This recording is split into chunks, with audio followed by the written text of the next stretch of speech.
അബുദാബിയിൽ അസാത്തിൽ പെർമിറ്റുമായി ബന്ധപ്പെട്ട് മറ്റുള്ള എമിറേറ്റ്സിലുള്ള വാഹനങ്ങൾക്ക് ഇപ്പോഴും നല്ല റെസ്ട്രിക്ഷൻ ഉണ്ട്, നല്ല ഫൈന്. ഈവൻ അബുദാബി എല്ലാ ഭാഗത്തുനിന്നും, ഗയാത്തി ഭാഗത്തുനിന്ന്, അല്ലൈൻ ഭാഗത്തുനിന്നൊക്കെ ഫൈന് ലഭിക്കുന്നുണ്ട്. ഒരു സ്ഥലത്തേക്ക് ഡെലിവറി വരാം, ഒരു പ്രശ്നവുമില്ല. എന്നാൽ ഒന്നിൽ കൂടുതൽ ഡെലിവറി കൊടുക്കുന്ന സമയത്ത് അത് പിടിക്കപ്പെട്ടാൽ എന്തായാലും ഫൈന് ലഭിക്കും. ലഭിച്ച ഫൈനിന് നിങ്ങൾ ഒബ്ജക്ഷൻ കൊടുത്തു കഴിഞ്ഞാൽ ഇപ്പോൾ അത് ഒഴിവാക്കി കിട്ടുന്നില്ല. മുമ്പൊക്കെ ഒഴിവാക്കി കിട്ടിയിരുന്നു, അത് പ്രത്യേകം ശ്രദ്ധിക്കണം.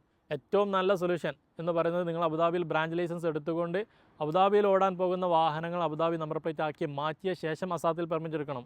ഒരുപാട് ആളുകൾക്ക് ഇപ്പോഴും തെറ്റിദ്ധാരണയുണ്ട്, അബുദാബി നമ്പർ പ്ലേറ്റ് എടുത്തു കഴിഞ്ഞാൽ അബുദാബിയിൽ അസാത്തിൽ പെർമിറ്റ് എടുക്കണ്ട എന്നുള്ളത്. അങ്ങനെയല്ല, അബുദാബി നമ്പർ പ്ലേറ്റ് ആക്കിയ ശേഷം പിന്നീട് അസാത്തിൽ പെർമിറ്റ് GPS ഒക്കെ ഘടിപ്പിച്ച് അസാത്തിൽ പെർമിറ്റ് സെപ്പറേറ്റ് എടുക്കണം. ഇതെല്ലാ കൊല്ലവും ലൈസൻസ് റിന്യൂ ചെയ്യുന്ന സമയത്ത് അപ്ഡേറ്റ് ചെയ്യണം, മുൽക്കിയ റിന്യൂ ചെയ്യുന്ന സമയത്ത് അപ്ഡേറ്റ് ചെയ്യണം. ഇതൊന്നും മറക്കാൻ പാടില്ല. ഒരുപാട് ആളുകൾക്ക് മുൽക്കിയ റിന്യൂ ചെയ്ത സമയത്തോ ലൈസൻസ് റിന്യൂ ചെയ്ത സമയത്തോ അല്ലെങ്കിൽ ലൈസൻസിൽ എന്തെങ്കിലും അപ്ഡേറ്റ് വന്ന സമയത്തൊക്കെ ഇത് മോഡിഫൈ ചെയ്യാത്തത് കാരണം 1000 ദിർഹംസിൻ്റെ ഫൈൻ ലഭിച്ചിട്ടുണ്ട്.